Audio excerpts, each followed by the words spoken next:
శ్రీమాత్రే నమ. జయ గురు దత్తాత్రేయ నమ. ఈ వీడియోలో మనం మీనరాశి వారు ప్రస్తుతం ఉన్నటువంటి గ్రహస్థితిని ఏ విధంగా వాళ్ళకి అనుకూలంగా మార్చుకోవాలంటే ఎటువంటి పరిహారాలు తీసుకోవాలి, ఎటువంటి జాగ్రత్తలు తీసుకోవాలి అన్న విషయాన్ని మనం పరిశీలిద్దాం. ముఖ్యంగా ప్రస్తుతం మీనరాశి వారికి సెప్టెంబర్ 17 వరకు రవి 6వ స్థానంలో సంచరించడం జరుగుతోంది. అదే సమయంలో బుధుడితో కూడా కలిసి ఏర్పడడం అన్నది ఒక విధంగా జాతకుడికి శత్రువులపై విజయాన్ని, ఇంటర్వ్యూల్లో సక్సెస్ని లభించే అవకాశం ఉంది. అంటే ప్రభుత్వ సంబంధించినటువంటి ఎటువంటి వ్యవహారంలోనైనా మీకు 100% సక్సెస్ రావడం జరుగుతూ ఉంటుంది. దాని తర్వాత ఏంటంటే విద్యార్థులకి ఇది చాలా అనుకూలమైనటువంటి స్థితి. మొత్తం మీద ఈ రవి 6వ స్థానంలో సంచరించినప్పుడు జాతకుడికి వృత్తి సంబంధించిన వ్యవహారాలు, ఆర్థిక సంబంధించిన విషయాలలో కంపల్సరిగా మీకు సక్సెస్ రావడం జరుగుతుంది. ఆ సమస్యలు పరిహారం అవుతూ ఉంటాయి అన్నమాట. అంటే 6వ స్థానంలోకి ఒక గ్రహాలు వచ్చినప్పుడు అవి అర్ధ త్రికోణాన్ని యాక్టివేట్ చేస్తాయి అన్నమాట. అంటే 2, 6, 10 ఈ భావాల మీద కూడా వాటి ప్రభావం ఉంటుంది. సో ఆ కారణం వల్ల మరి ప్రస్తుతం రవి మీనరాశి అయినటువంటి గురువుకి మిత్రుడు అవటం వల్ల కంప్లీట్గా మీ యొక్క ఆర్థిక సమస్యల్ని, కుటుంబ సమస్యల్ని, వృత్తిపరమైన సమస్యల్ని పరిష్కరించడం జరుగుతూ ఉంటుంది. అయితే బుధుడితో కలిసి ఉండడం వల్ల ఏమిటంటే రవి అంటే బుధుడు ఏ గ్రహంతో కలిస్తే ఆ గ్రహ ఫలితం ఇవ్వడం జరుగుతూ ఉంటుంది. సో దానివల్ల మరి బుధుడు రవితో కలగడం వల్ల చిన్న చిన్న కోర్టు సమస్యలు కానీ, ఆర్థిక లావాదేవీలు మీకు 100% మీకు ఫేవర్గా జరిగే అవకాశం ఉన్నది. సో ఇది పక్కన పెడితే మరి సెప్టెంబర్ 17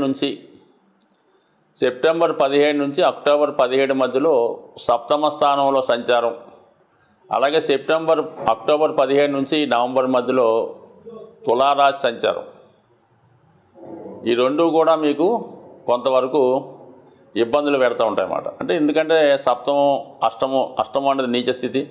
ఒక గ్రహం మరి నీచ స్థానానికి వెళ్ళే ముందు కూడా కొంత బలహీనపడి ఇబ్బంది పెట్టే అవకాశం ఉంది. సో ఈ కారణాల వల్ల ఈ 2 నెలలు కూడా జాతకుడు కొంతవరకు వైవాహిక సంబంధించిన విషయాల్లోనూ, ఆర్థిక లావాదేవీల విషయంలోనూ, ఆరోగ్య విషయంలోనూ కొంత జాగ్రత్త అవ్వాలి. అంటే అందుకనే ప్రతి ఒక్కరు కూడా రవి యొక్క అనుగ్రహం కోసం సూర్య నమస్కారాలు చేసుకోవడం, ఆదివారం నియమంగా ఉండడం, ఈ ప్రతి ఒక్కరు కూడా రవిగ్రహాన్ని ఎంత స్ట్రెంత్ పెంచుకుంటే వాళ్ళ జీవితంలో వాటికి ఎదురయ్యే సమస్యల్ని, వాటి సమస్యల నుంచి బయటపడే విధంగా రవి సహకరించడం జరుగుతూ ఉంటుంది. సో ప్రస్తుతం ఈ విధంగా రవి యొక్క అనుగ్రహం కోసం ఈ జాతకులు ఎక్కువగా సూర్యభగవాన్ని ఆరాధన చేసుకుంటే మంచిది. దాని తర్వాత ఏంటంటే కుజుడు, ముఖ్యంగా ధన భాగ్యాధిపతిగా ఉన్నటువంటి కుజుడు చతుర్థ స్థాన సంచారం అన్నది అక్టోబర్ 20 వరకు కూడా చాలా బలమైన స్థితి జాతకుడికి. ముఖ్యంగా ఏంటంటే మీ యొక్క పెద్దవారి దగ్గర నుంచి వారసత్వంగా మీకు ఏమైనా స్థిరాస్తి రావాల్సి ఉన్నా, లేదంటే మీరు సంపాదించిన ధనంతో ఏదన్నా ఆస్తి కొనే ప్రయత్నం చేస్తున్నా ఈ సమయంలో అది 100% సక్సెస్ అయ్యే అవకాశం ఉంది. అలాగే ఏంటంటే మీకు భూములు, స్థిరాస్తులు ఆల్రెడీ మీకుంటే వాటిపైన ఆదాయం లభిస్తుంది. వ్యక్తిగతంగా మీ యొక్క స్థిరాస్తి యొక్క విలువ కూడా పెరగడం వల్ల 100% దాంట్లో మీకు మంచి లాభాన్ని కూడా కలిగే అవకాశం ఉంది. అంటే ఈ భూములు, స్థిరాస్తులు కలిసి వస్తాయి. అక్టోబర్ 20 తర్వాత 5వ స్థానంలో కుజుడు బలహీనపడడం, నీచ స్థానంలోకి రావడం, అయినప్పటికీ కూడా పంచమంలో ఉన్నటువంటి కుజుడు స్తంభించి వక్రగమనం అవుతూ ఉంటాడు. ఆ సమయంలో లాభస్థానాన్ని వీక్షిస్తూ ఉంటాడు. ఆ కారణం వల్ల చాలా కాలంగా ఆగిపోయినాయి, అంటే ఎప్పుడో మీకు ఎవరో ఇవ్వాల్సినటువంటి ధనం కానీ, రావాల్సినటువంటి ఆస్తి కానీ ఈ సమయంలో రావడం కానీ, మీరు పోగొట్టుకున్నటువంటి వస్తువులు ఏమైనా ఉంటే అవి తిరిగి పొందే అవకాశం ఉంటుంది. అంటే పోయిన మిత్రులు అవ్వచ్చు, లేదంటే రక్త సంబంధికులు అవ్వచ్చు, వస్తువులు కావచ్చు, ఇవన్నీ కూడా మీకు లభించే అవకాశం ఉంటుంది. అక్టోబర్ 20 తర్వాత పోగొట్టుకున్నవి తిరిగి మీకు లభించే అవకాశం ఉన్నది. సో ఈ విధంగా ఈ కుజుడు అలాగే రవి, ఎందుకంటే ఈ రెండు కూడా ఎక్కువగా మీనరాశి వారి మీద ప్రభావాన్ని చూపుతుంటాయి. మరి శుక్రుడు ప్రస్తుతం ఇంచుమించుగా సప్తమ స్థానంలో సంచరిస్తూ మరి నీచ స్థానంలో ఉండడం వలన కొత్త వారితో పరిచయాలు పెంచుకునే ముందు చాలా జాగ్రత్తగా వ్యవహరించాలి. అంటే కొత్తగా ఎవరితో కలిసి వ్యవహారం చేయాలనుకున్నా, వ్యాపారం చేయాలనుకున్నా, లేదు ఏదన్నా ఎఫ్ఐఆర్ పెట్టుకోవాలి, లేదా స్నేహం చేయాలంటే ఖచ్చితంగా అందులో కొంత మోసం ఉంటుంది. సో వాళ్ళ యొక్క బిహేవియర్ కానీ వాళ్ళ యొక్క అలవాట్లు ఇవన్నీ కూడా మీకు రావడం వల్ల మీ యొక్క మంచి పేరు పోగొట్టుకునే అవకాశం ఉంటుంది. కాబట్టి సాధ్యమైనంత వరకు మరి ఈ సెప్టెంబర్ 18 లోపు కొత్త వారితో పరిచయాలు పెంచుకోవడం కానీ, ఏదైనా పరిచయం లేని స్త్రీలతో కలిసి ఏమైనా వ్యవహారాలు చేయడం కానీ, రహస్య కార్యకలాపాలు ఫోన్లో మాట్లాడినా, ఏదో బ్లాక్మెయిల్ ద్వారానో వేరే కారణాల వల్ల నష్టపోయే అవకాశం ఉంది. పరిచయం లేని వారి దగ్గర నుంచి అటువంటి ఫోన్ కాల్స్ కానీ అలాగే వీడియో కాల్స్ కానీ ఎట్టి పరిస్థితుల్లో కూడా అటెండ్ అవ్వకుండా ఉంటే మంచిది. సో ఈ విధంగా కొంతవరకు మరి అక్టోబరు 10వ తారీఖు వరకు కూడా జాతకుడు కంపల్సరిగా స్త్రీల విషయంలో జాగ్రత్తగా వ్యవహరించవలసి ఉంటుంది. యాజిటీజ్గా, ఎందుకంటే శని భగవానుడు ఒత్తిడి మీ మీద ఎక్కువగా ఉన్నది. ప్రస్తుతం 12వ స్థానంలో ఉంటూ వక్రగమనం పొందడం వల్ల చాలా వరకు గతంలో అయిపోయిననుకున్నటువంటి ఇన్స్టాల్మెంట్స్ కానీ, ఈఎంఐలు కానీ, బాధ్యతలు కానీ తిరిగి మళ్ళీ వచ్చే అవకాశం ఉంది. ఎప్పుడు అయిపోయింది అనుకున్న ఇన్స్టాల్మెంట్ మళ్ళీ ఇంకో 3 నెలలు కట్టాలని రావచ్చు. ఏదైనా బాకీ మీరు ఎవరికైనా తీర్చామనుకోవచ్చు, ఆడు వచ్చి మళ్ళీ మీకు ఆ బాకీ ఉందనొచ్చు. సో ఈ విధంగా డబుల్ పేమెంట్ జరిగే సూచనలు ఉన్నాయి. కాబట్టి ఈ విషయాల్లో కంగారు పడకుండా జాగ్రత్తగా మరి ఇలాంటి బాధ్యతలు వచ్చినప్పుడు ఏదైనా మర్చిపోయి ఉంటే ఇంకొకసారి దాన్ని రివ్యూ చేసుకొని దాన్ని ఏదో విధంగా పరిష్కరించుకోవడం అనేది మంచిది. ఏదన్నా అనవసర వ్యయం, వృధా ఖర్చులు జరిగే అవకాశం ఉంది. అలాగే ఏదైనా సకాలంలో పేమెంట్ చేయలేకపోవడం వల్ల కూడా కొంత పెనాల్టీలు, అసలు దానికన్నా వడ్డీ రెట్టింపవడం ఇవన్నీ సమయంలో ఇబ్బంది పెడుతున్నాయి. కాబట్టి ఖచ్చితంగా మరి జాతకుడు ఈ సమయంలో ఎక్కువగా ప్రతి విషయాన్ని కూడా జాగ్రత్తగా ఆలోచించి నిర్ణయం తీసుకోవాలి. ఏదైనా అగ్రిమెంట్ చేసినప్పుడు కానీ, సంతకం పెట్టినప్పుడు కానీ, ఎవరికైనా హామీ ఇచ్చినప్పుడు కానీ 100% జాగ్రత్త తీసుకోకపోతే ఇతరులు చేసినటువంటి తప్పులకి మీరు బాధ్యులయ్యే అవకాశం ఉంటుంది.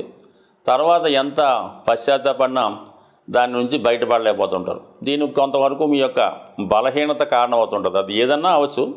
సో ఆ కారణం వల్ల, మొగమాటం వల్ల, బలహీనత వల్ల ఇతరుల వాడిని కాదనలేక ఇటువంటి వాటిలో ఇరుక్కోకుండా జాగ్రత్త పడితే మంచిది. మరి గురువు ప్రస్తుతం 3వ స్థానంలో ఉంటూ 3, 7, 11 భావాలను యాక్టివేట్ చేయడం జరుగుతుంది. ఒక విధంగా ఇది మంచి స్థితే జాతకుడికి. మరి మంచి స్థితి ఉన్నప్పుడు కూడా మరి శుక్ర యొక్క ప్రభావం అయితేనే, శని యొక్క ప్రభావం అయితే మీరు అనుకూలంగా లేకపోవడం వల్ల 100% మీకు ఈ సమస్యలు వచ్చే అవకాశం ఉంది. అయితే ఖచ్చితంగా సమస్యల నుంచి బయటపడతారు. అంత బయటపడేంత వరకు కొంతవరకు ఇలాంటి ఇబ్బందులు ఎదుర్కోవడం జరుగుతూ ఉంటుంది. అందుకని చాలా వరకు జాగ్రత్తగా అప్రమత్తంగా వ్యవహరిస్తే రాబోయే రోజులు మీకు చాలా మంచిగా ఉండే అవకాశం ఉంది. అంటే గురువు త్వరలో 4వ స్థానంలోకి మారడం, అలాగే వక్రగమనం పొందుతూ ఉంటాడు. అక్టోబర్ ఇంచుమించుగా మీకు అక్టోబర్ 10వ తారీఖు నుంచి సుమారుగా అటు ఇటుగా గురువు వక్రగమనంలోకి రావడం వల్ల తిరిగి మీ యొక్క అన్ని సమస్యలు సాల్వ్ అవుతుంటాయి. సో ఏదైనా మిగతా గ్రహాలు అటు ఇటుగా ఉన్నా కూడా శని ప్రభావం అంటూ ఖచ్చితంగా ఎక్కువ ఉంటుంది. కాబట్టి మీకు సంబంధం లేని విషయాల్లో ఇన్వాల్వ్ చేసి ఇబ్బంది పెట్టే సూచనలు ఉన్నాయి. కాబట్టి చాలా వరకు జాగ్రత్తగా వ్యవహరించండి. ఈ గ్రహాల యొక్క ఇబ్బందుల నుంచి బయటపడడానికి ఈ మధ్యకాలంలో ఒక గొప్ప పరిహారం అన్నది తమిళనాడులో స్టార్ట్ చేయడం జరిగింది. అది ప్రస్తుతం ఉభయ తెలుగు రాష్ట్రాల్లో కూడా బాగా ట్రెండింగ్గా ఉన్నటువంటి పరిహారం కరుంగలి మాల. ఈ కరుంగలి మాల ధరించడం వల్ల ఎటువంటి సక్సెస్ అయినా వస్తుందనే నమ్మకం ఉంది. అది ఎక్కువగా ఈ సినిమా నటులు ధరించడం వల్ల, వాళ్ళ విజయం కళ్ళారా చూడటం వల్ల, మరి ప్రస్తుతం నేను కూడా అనుభవపూర్వకంగా ఒకరిద్దరు చెప్పడం, వాళ్ళు ధరించడం వల్ల బాగుంది. అయితే ఒక విధంగా ఈ మధ్యకాలంలో మరి కరుంగలి మాల ప్లాస్టిక్తో తయారు చేయని కూడా రావడం జరిగింది. అంటే ఇది పెద్ద ఖరీదు ఉండదు, అయినప్పుడు కూడా ప్రతి దాంట్లో కూడా డూప్లికేట్స్ ఉండడం వల్ల ఈ కరుంగలి మాల అనేది నలుపు రంగులో ఉంటుంది. ఒక చెట్టు వృక్షం నుంచి తయారు చేయడం జరుగుతూ ఉంటుంది. జమ్మి చెట్టు అని కొందరు అంటుంటారు, వేరే చెట్టు అని తుమ్మ చెట్టు లాంటిదని కొందరు అంటుంటారు. సో ఏదైనా అది ఖచ్చితంగా మరి కష్టాల్లో ఉన్న వాళ్ళు బయటపడవేస్తుంది.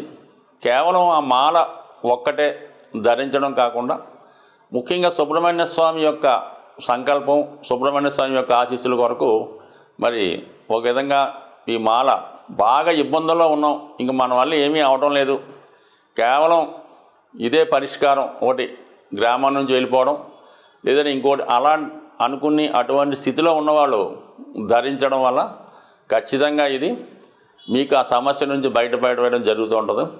అయితే ఏంటంటే కొంత స్ట్రగుల్ ఉంటుంది. అంటే ఇది నలుపు రంగులో ఉంటుంది కాబట్టి శని యొక్క ప్రభావం ఉంటుంది. ఎవరైతే ఈ జాతకరీత్యా కొన్ని లగ్నాల వారు లేదంటే గోచారరీత్యా కొన్ని భావాల్లో శని ఉన్నవారు నమ్మకంతో ఈ మాల, ఈ కరుంగలి మాల ధరించడం వల్ల, ఈ ధరించిన వారు ఏంటంటే రెండు నియమాలు చేయాలి. ఒకటేమో ఎర్లీ మార్నింగ్ సూర్యోదయానికి ముందే లగాలి. రెండు ఏంటంటే సాధ్యమైనంత వరకు అబద్ధం ఆడకుండా ఉండాలి. మంగళవారం రోజు విధి విధానంగా సుబ్రహ్మణ్య స్వామి టెంపుల్కి వెళ్ళి సుబ్రహ్మణ్య స్వామిని పూజించుకోవడం వల్ల మరి చాలా వరకు తొందరలోనే ఇది పరిహారం జరుగుతుంటుంది. ఇది ఏ లగ్నం వారైనా ఏ రాశి వారైనా ధరించవచ్చు. కొద్దిగా తెలుసున్న చోట మంచిది, అంటే వాళ్ళు డైరెక్ట్గా దేవస్థానం నుంచి కూడా తెప్పించుకోవచ్చు. తెలుసున్న వాళ్ళు ఎవరన్నా ఉంటే వాళ్ళ ద్వారా తీసుకొని కొద్దిగా దాన్ని మాలని శుద్ధి చేయడం వల్ల, సుబ్రహ్మణ్య స్వామి మంత్రం ద్వారా శుద్ధి చేసి ధరించడం వల్ల 100% ఎటువంటి సమస్య నుంచైనా బయటపడడం జరగడం అన్నది నేను ప్రాక్టికల్గా చూశాను. స్వస్తి.